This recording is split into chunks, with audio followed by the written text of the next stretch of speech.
बड़े बड़े घर की माताएं, भाई बंधु यहाँ पे पधारे। बड़े बड़े घर के अपने अपने गरीब न लोग एक से एक अच्छे अच्छे घरों से यहाँ कथा सुनने के लिए आए। लेकिन हमारी समिति के जो भी लोग हैं बहुत अच्छे लोग हैं और बहुत उन्होंने इतना प्रयास सुंदर किया कि आज वो प्रयास हमारा बिल्कुल सफल हुआ। उन्होंने किसी प्रकार की कोई कमी नहीं छोड़ी। मुझे तो तनिक भी कोई कमी नहीं लगी कि थोड़ी सी भी कहीं कमी दिखी है। केवल हमारे कहने की देर हुई। बस गुआगाछी जैसे जगह में यहाँ से जहाँ शहर 40 किलोमीटर दूर है कटिहार, लेकिन केवल कहने की देर है, किसी प्रकार की किसी चीज में कमी नहीं छोड़े, तो ये बहुत बड़ी बात होती है। तो मैं गुआगाछी वासियों के साथ साथ उन कमेटी में जितने लोग मेहनत कर रहे हैं, क्योंकि देखिए मेरे कथा कहने से ये कथा सफल नहीं हो सकती। इस कथा में आप जितने बैठे, मैंने कहा ना कि हम एक यज्ञ में बैठे, मैं कथा कहने वाला अगर आचार्य हूं तो आप यजमान के रूप में कथा सुनने वाले। मेरी वाणी ही ये हवन की सामग्री है और अब आप सबों के कान ही वो दिव्य हवन कुंड है जिसमें ये आहुति पड़ रही है, कथा की आहुति।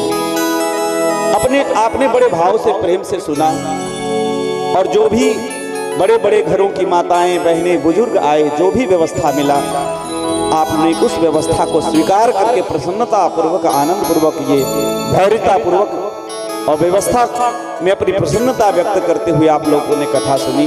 आज 3-4 माताएं आई थी वृद्ध, उनके एक प्रश्न का जवाब मैं दे नहीं पाया। कह रही थी महाराज जी 3 साल से कथा अब अंतिम है। हमने कहा कि जिंदगी रहेगी तो फिर मिलेंगे दोबारा, है हम ये कैसे कह सकते कि अंतिम है। कथा अंतिम भी नहीं है, ये कथा विश्राम है और ठाकुर जी चाहेंगे तो आप लोग का सहयोग कमेटी को मिलता रहेगा। अगर आप, क्योंकि आप लोग चाहेंगे, पूरे गांव वासी जितने लोग यहाँ पे आए हैं, अगर आप लोग चाहेंगे और कमेटी वाले लोगों को कहेंगे नहीं कथा करवाई, हमारे घर से चंदा ले जाइए 500-1000 जो भी देने में आप सक्षम हैं, अगर साल में इतना दे सकते हैं तो एक धार्मिक कार्यक्रम तो होना ही चाहिए।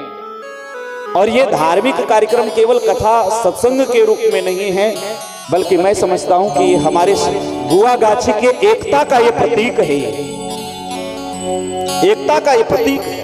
सब लोग आकर के जब भोजन भंडारे में एक साथ बैठ करके, न कोई भेदभाव रहता है और सब एक साथ पत्तल पर बैठ करके जब खाते पीते हैं, देख करके आंखें एकदम प्रेम में उमड़ जाती हैं। यही होना चाहिए, यही अच्छा लगता है। कथा में भी बिना भेदभाव करके पहले आओ पहले पाओ, जो आगे आए आगे बैठे। इसमें क्या, आगे से पीछे से कथा कहीं से सुन लो, इस जगह का नहीं कि हम आगे ही बैठे, जहां से आप सुने हैं वहीं से आपको वो फल में कोई कमी नहीं आने वाली। क्योंकि ये यज्ञ भूमि में आप आ गए, मंदिर प्रांगण में आ गए तो आपका सत्कर्म प्रारंभ हो गया। इसलिए इसका जवाब तो आप ही लोग दे सकते। प्रश्न आपने किया है तो इसका जवाब भी आप ही देंगे।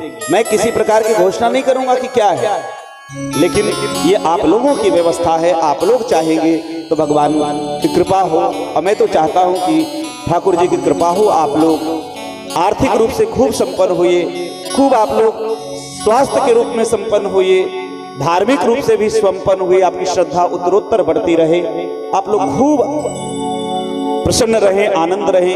इस व्यासपीठ से मैं व्यास होने के नाते, महात्मा होने के नाते, समस्त उपस्थित श्रोता समुदाय जो भी घर में भी सुन रहे हैं, उन सब के लिए मैं मंगलानुशासन करते हुए सबको मैं खूब आशीर्वाद देता हूं कि आप लोग खूब प्रसन्न रहे, आपके जीवन में सदा खुशियां आपके घर में बनी रहे, लक्ष्मी सदैव आपके घर में रहे।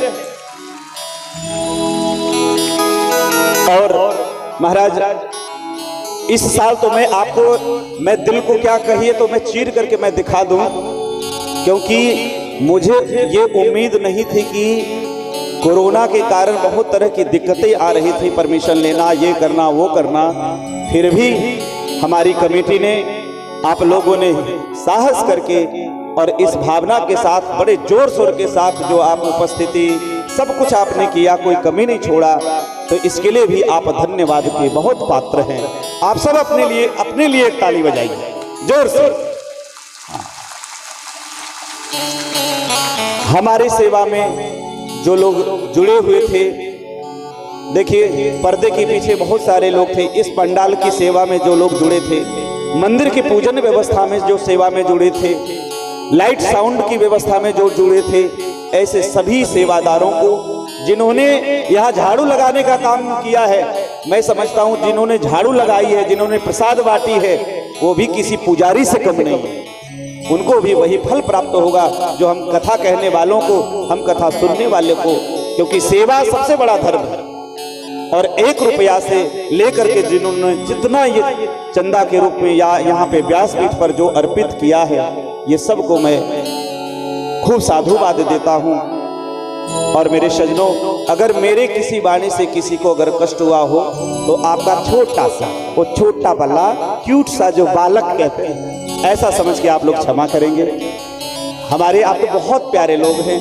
यहाँ के लोग मुझे बहुत इंटरेस्टिंग लगते हैं। सदा हम देखते हैं ना, यहाँ की माताएं आती, बूढ़ी बूढ़ी भी आती है, तो वो भी हमसे मजाक करते हैं।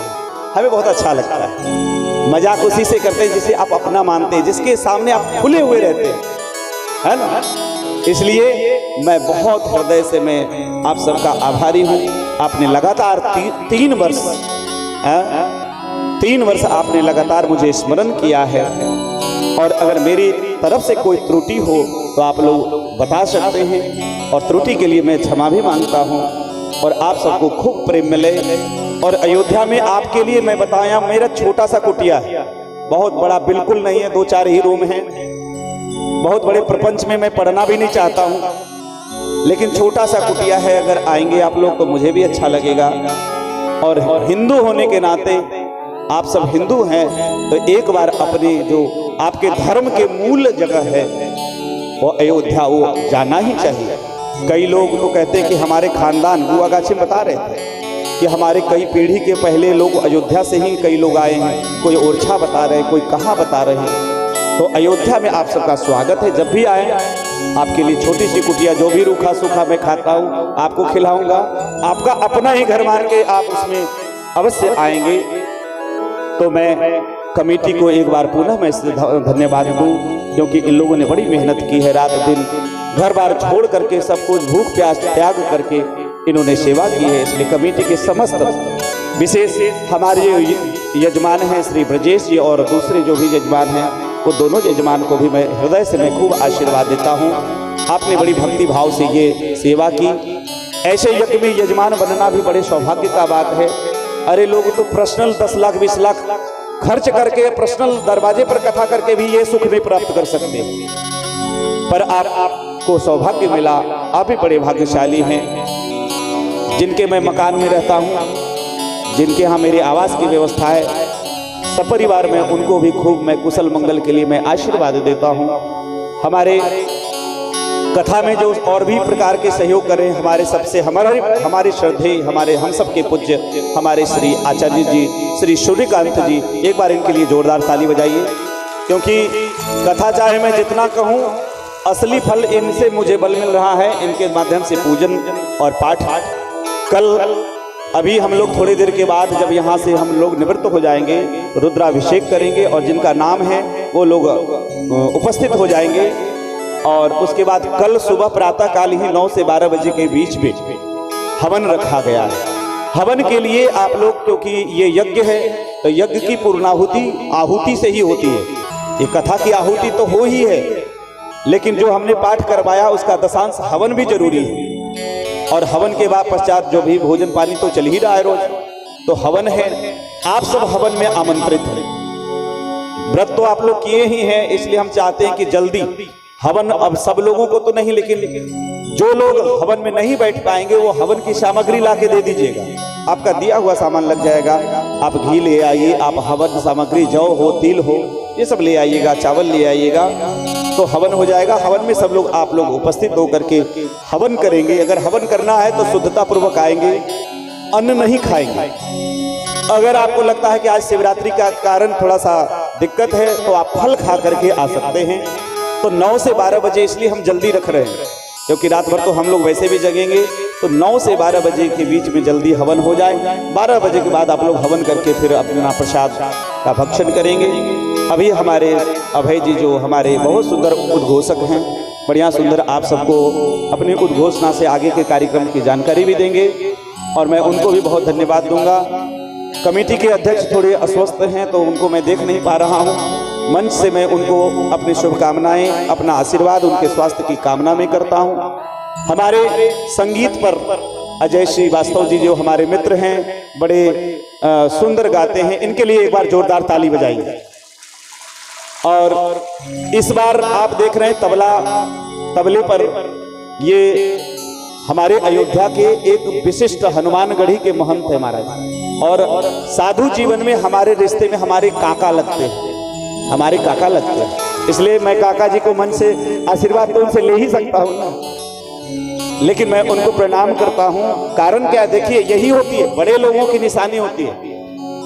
करोड़ों की संपत्ति भगवान ने इनको दी है, अयोध्या में अच्छे जगह पर हैं, लेकिन ऐसा नहीं कि मतलब इनको 2 पैसा मिलता है इसलिए तबला बजाते हैं। नहीं नहीं, पैसा तो इनके पास करोड़ों है, लेकिन केवल आत्म सुख, स्वांतः सुखाय तुलसी रघुनाथ गाथा, अपने सुख के लिए एक शौक है, एक आनंद लेने के लिए। और काका जी जब रहे तो भतीजे का क्या दिक्कत होगा, इसलिए इनके रहने से मैं बहुत प्रसन्न रहता हूं। तो इनके लिए एक जोरदार ताली इनके लिए। आपका भी अयोध्या जी में बड़ा सुंदर स्थान है, और यश कुमार जो अभी बहुत यश हैं और यश कीर्ति बहुत बड़ी है इनकी, बहुत सुंदर बोलते तो बिल्कुल नहीं है, मौन धारण है। हमने कहा कि जल्दी इनकी शादी कराई जाए, है ना, क्योंकि बोलते नहीं पत्नी आएगी तो फिर मुंह का ताला खुल जाएगा। लेकिन अभी नहीं, अभी समय है, अभी पैड बजाएं, संगीत की सेवा दें, क्योंकि आप लोग को संगीत की जरूरत है हम लोगों को, इसलिए इसके लिए भी आपको जोरदार ताली। और भाई हम लोग चाहे कितनी अच्छी कथा कह लें, लेकिन भूखे भजन न होई गोपाला। हमारे अयोध्या से ही श्री पाठक जी, जितेंद्र पाठक आपका नाम है, और हम वहाँ अयोध्या में रहते हैं। हमने कहा तो वैसे तो ये जाते नहीं हैं, लेकिन केवल आनंद लेने के लिए ये भी आए हैं, तो इनके लिए भी एक बार जोरदार ताली। और हमारा शिष्य जयराम है, तो उसको भी आप लोग आशीर्वाद दीजिए, है कि बढ़िया से पढ़े लिखे, साधु जीवन में साधु का नाम ऊंचा करे, है ना, भगवान की यश कीर्ति को बढ़ावे। फिर मैं मंच से मैं जो हमारे साउंड ऑपरेटर है उनको खूब आशीर्वाद, बढ़िया साउंड आपने ऑपरेट की है, अपनी ओर से आपने खूब कोशिश की है। साउंड टेंट वाले उनको भी मैं खूब आशीर्वाद दूं, जो वहाँ भोजन कराते हैं, जो लोग भोजन बनाते हैं और जो लोग भोजन परोस करके भोजन करवाते हैं, उन सब को भी मैं जितने यहाँ सेवादार कथा से जुड़े हैं, प्रचार प्रसार से लेकर अब तक, क्योंकि आप जितने लोग हैं, आप सबों की उपस्थिति, आप सबों की श्रद्धा, आप सबों का विश्वास, आप सबों के भाव के कारण ही ये कथा आज सफलता की ओर है।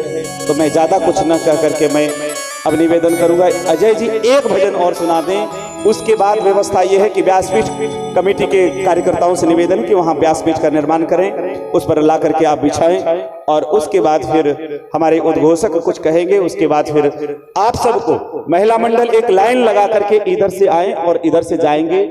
आज व्यास पूजा के बाद महाआरती है, जो शिव पुराण की आज विश्राम की आरती है, तो जल्दी बिल्कुल मत करिएगा। वैसे भी रात भर के जगने का आज के दिन, घर भी जाकर के अगर चले जाएं तो सोइए नहीं, तो पूर्ण फल की प्राप्ति होगी, क्योंकि शिवरात्रि है।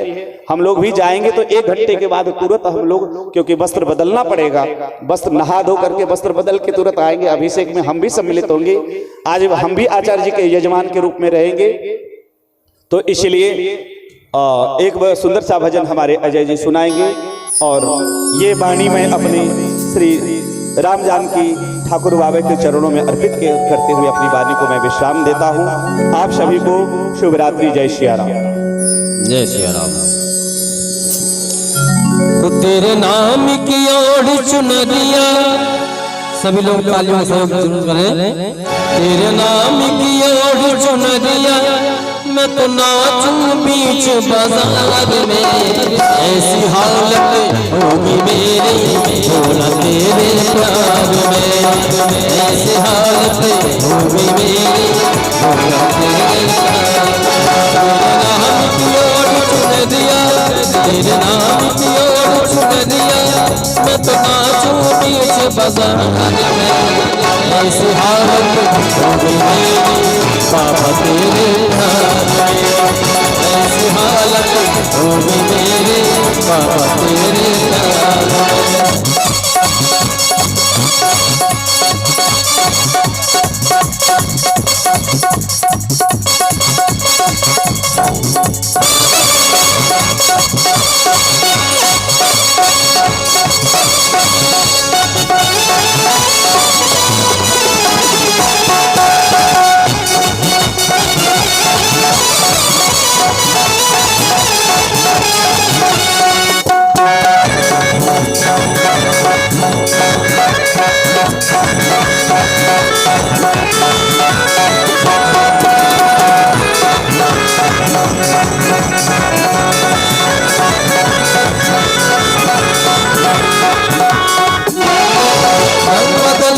इस दुनिया में कोई किसी का यार नहीं रंग बदलती इस दुनिया में कोई किसी का यार नहीं मतलब की ये सारी दुनिया बिन मतलब व्यवहार नहीं मतलब की ये सारी दुनिया बिन मतलब व्यवहार नहीं हार गया हूँ मैं तो बाबा हार गया हूँ मैं तो बाबा बस तेरे जमाल में ऐसी हालत होगी मेरी होगी तेरे